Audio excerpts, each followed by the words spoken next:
Only Elvis Presley and Mickey Mouse might be more famous than she is. The bombshell pinup girl turned dazzling actress turned shrewd businesswoman.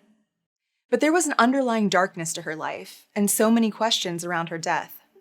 Was it actually an enema or the FBI that killed her? This is the true crime story of Marilyn Monroe, the Hollywood plaything with a surprising depth. Hi friends, I'm Katie, and this is Katie Does Crime. Thank you so much for joining me today, and a huge shout out to all of my Patreon patrons. I see you. Today's case caught my eye because Netflix is releasing a new movie about her on September 28th, and I realized I didn't know much about the controversy surrounding her death. The main thing I knew about Marilyn Monroe is that people love to say she was fat because she was a size 14 in her lifetime, not realizing that sizing has changed over time, and she had a 28-inch waist even at her heaviest. Oh well. When Marilyn's longtime housekeeper woke up in the middle of the night on August 5th, 1962, and saw that a light was still on in the movie star's bedroom, she was concerned, and became even more so when she found the bedroom door locked and no response. The housekeeper and Marilyn's psychiatrist broke the window in her Los Angeles home and found her overdosed on barbiturates, or sedatives. The Chicago Tribune reported at the time that she was naked and held a telephone in one hand, as if she'd been attempting to call for help. She'd been taking those sedatives for years to help with sleeping issues, so psychiatrists on the coroner's team determined that she wouldn't have accidentally taken a dose so many times over the lethal limit. Marilyn was only 36 years old. Marilyn Monroe was born Norma Jean Mortensen on June 1st, 1926 in Los Angeles County Hospital. Her father was a mystery. Her mother, Gladys Pearl Monroe, battled paranoid schizophrenia, and her grandparents had both passed on before little Norma Jean was 1 year old, so she spent her childhood in and out of foster homes and even an orphanage. Her mother had been married to a man with the last name Baker and a man with the last name Mortensen, and although it was assumed that Marilyn's father was actually a third man, her birth certificate listed Mortensen as her last name to escape any scandal. Just this year, an expert in molecular archaeology used a hair sample of Marilyn's taken from her embalming and the saliva from the great-grandchild of the man actually suspected to be Marilyn's father to attempt to confirm his identity. Her father was found to be Charles Stanley Gifford, a man who had been Marilyn's mother's boss at RKO Pictures when she worked there as a negative cutter. Marilyn's mom had once shown her a photo of Gifford and said he was her father, but Gifford was a married man with a family, and he denied the connection when Marilyn tried to speak to him several times. It's not hard to imagine that this childhood trauma and abandonment led to her fragility as an adult, even as she became a superstar actress known the world over. It's really hard to read about the terrible situation she was put in as a teenager, being shuffled from home to home, from family friend to relative and back again, being abused by multiple men who were supposed to be her father figures. She actually escaped one of these abusers at one point, but was then sent back to him and his family when her caretaker became too sickly. Then that family was relocated because of the father's job, but weren't allowed to take a foster child across state lines, so Marilyn chose to get married to a 21-year-old neighbor at the age of 16 rather than return to the orphanage. She had never been a great student aside from her interest in writing, and she now dropped out of school completely. Marilyn was working at a military weapons factory during World War II when a photographer came in to take photos of the lady production line to lift the spirits of our boys overseas. Marilyn soon quit her factory job completely and began modeling full-time, straightening her naturally curly brunette hair and dyeing it blonde to get more work. Her top-heavy proportions made her a big hit in men's magazines, if you know what I mean, but it's said that Marilyn was very ambitious and very hardworking. When she landed an acting contract with 20th Century Fox in 1946, she finally got her now famous stage name, transforming from Norma Jean to Marilyn. One of the movie execs thought Norma Jean Doherty, her married name, was much too hard to pronounce. He suggested her mother's maiden name, Monroe, and the first name Marilyn because she reminded him of the Broadway star Marilyn Miller. She considered the names Claire Norman, Meredith, and Carol Lind, but she ultimately landed on and later legally changed her name to Marilyn Monroe.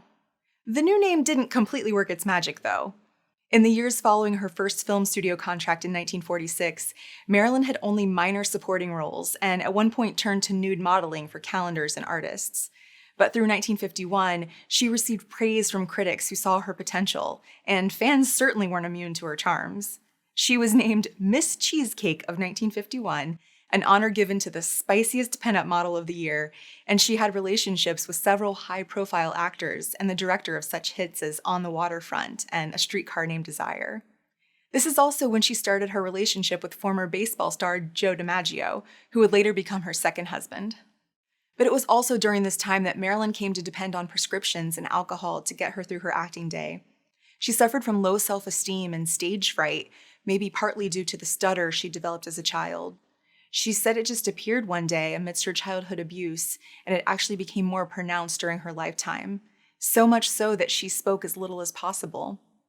She said that even in school, she gave up talking for a long while and thought she'd just die whenever a teacher called on her. She said, "I always had the feeling of not wanting to open my mouth, that anything I said would be wrong or stupid." It didn't help that she was bullied by film directors due to the sexism of the time. I had a small part in the movie, and the assistant director came in and yelled at me. Oh, he talked awful. When I got into the scene, instead of my lines, I woo, woo, woo, woo, woo, and the director came up. He was furious. He says, "You don't stutter." I said, "That's what you think." But despite the barbiturates and liquor, or maybe because of the relief they provided, Marilyn's star was still on the rise. She solidified her blonde bombshell look during this time by accentuating the beauty mark on her cheek with eyeliner pencil, and often wearing white to match her hair. By 1953, she was seen as a major Hollywood seductress thanks to films such as Niagara and Gentlemen Prefer Blondes. Her body-hugging dresses, hip-swaying walk, and scene shot only with a towel hiding her voluptuous figure made some women's groups call her movies immoral. And actress Joan Crawford of Mildred Pierce said Marilyn's revealing clothes and quips about wearing no underwear were unbecoming an actress and a lady. Sounds like somebody's jealous. But many say that Marilyn actually had a tight grip on her public image, that she controlled what was said about her in the press by befriending gossip columnists. Her little girl voice and breathlessness were all part of this naive act. When she leaned over and her itty-bitty dress strap broke at a press conference for The Prince and the Showgirl with Laurence Olivier, no one was sure that she hadn't planned the entire thing for attention.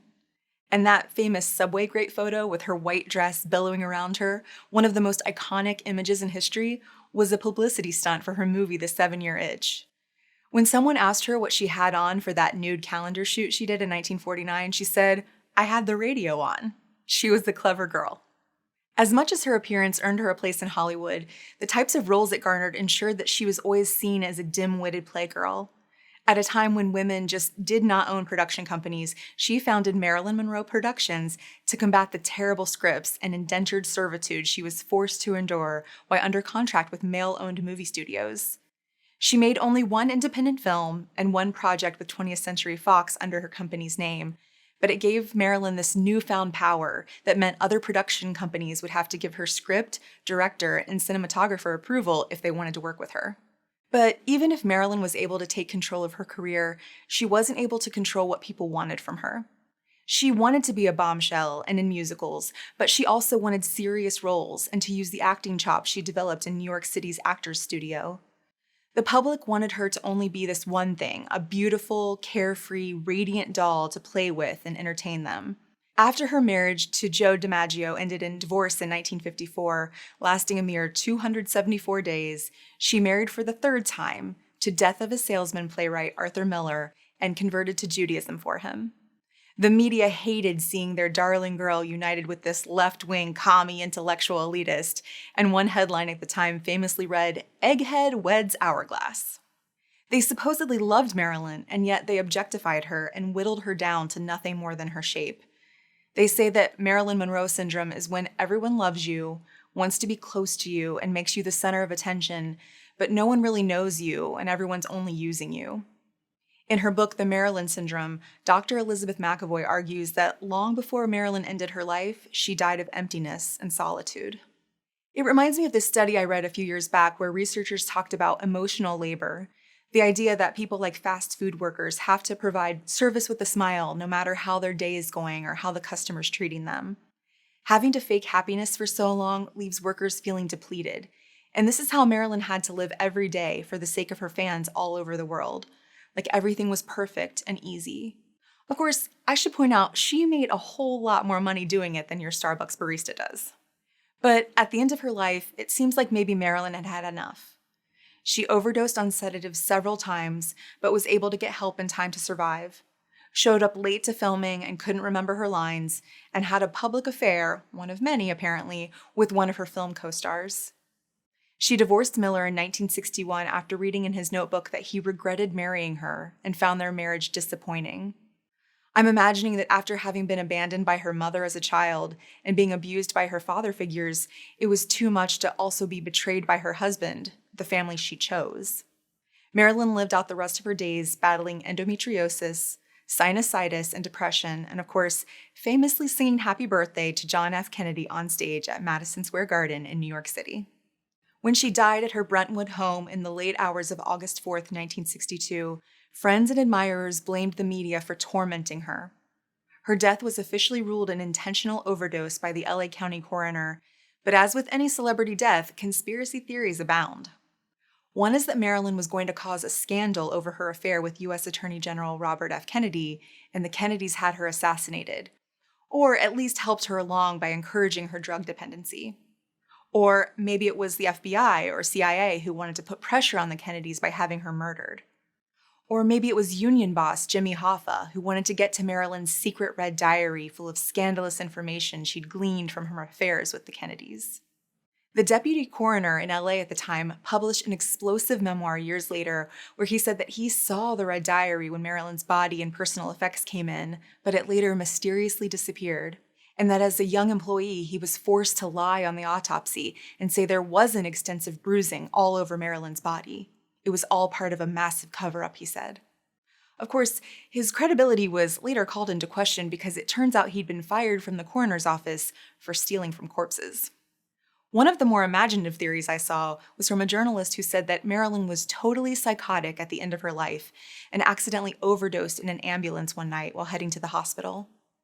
But Robert Kennedy wanted to get out of the city before the press discovered the death and, obviously linked him to it. So the Kennedys conspired with the FBI director to bring her body back to her house and have the scene staged. Bedroom door and window somehow locked from the inside and all. Another favorite theory I came across is that Marilyn's housekeeper ended her life with a deadly sedative enema. How else do you explain that the housekeeper may have been doing laundry at midnight that night? She obviously needed to wash the stray enema contents off the sheets after killing Marilyn. One argument against these theories is that Marilyn wouldn't have been interested in ending her own life because she and Joe DiMaggio were about to get remarried. And it's true that the two had rekindled a friendship during the time and that he helped to arrange her funeral. He also arranged to have fresh roses brought to her crypt at the Westwood Village Cemetery in LA 3 times a week for 20 years following her death. Only 20 years, Joe? But it's also understandable that after a lifetime of hardship, Marilyn might have wanted to end the pain. The Daily Mail reported in 2017 that she had a secret pregnancy in 1960 after an affair with her Let's Make Love co-star that ended mysteriously at the hospital. But the Marilyn Monroe collection says there's no proof that she was pregnant in these slides taken by a friend, that this was during the time that Marilyn was at her heaviest weight and just naturally had a bit of a belly. She was pregnant in 1956, 1957, and 1958, though, and despite endometriosis causing fertility complications for some women, she blamed herself for her ectopic pregnancy and 2 miscarriages. Her final film, The Misfits, was based on her husband Arthur Miller's short story, and he kept rewriting the script at night before filming the next day.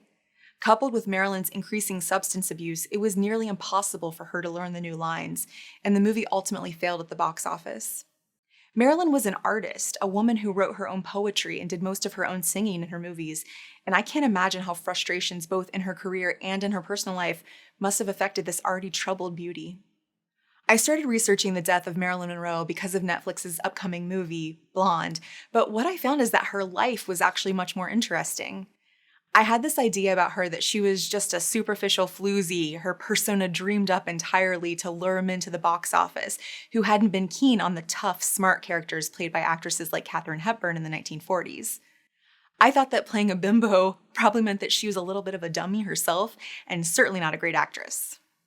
But I have to admit that I went back and watched Some Like It Hot, which won Marilyn the Golden Globe for Best Comedy/Musical Actress, and she couldn't have been more charming in it. Sure, the role is absolutely silly, but she's just adorable playing it. It seems like she tried her darndest to get more serious roles. She went so far as to start her own production company in order to get them, but the culture at the time just wasn't having it. So whatever you think of her acting, there's no denying that she was an icon and a beauty in both full pinup makeup and with bedhead at the beach. So what do you think of Marilyn? Overrated? Assassinated? Let me know in the comments. Having not known a lot about her myself, I'm really interested in what you guys think. Thank you for tuning into my YouTube video. I'm just a true crime fan like you are, and I really appreciate you taking a chance on me. Please like this video and subscribe to my channel if you liked spending this time together. I'd be so appreciative. Until next time, I'm Katie, and this has been Katie Does Crime. She said it just appeared one day and missed her childhood diverse? What? And that famous subray great?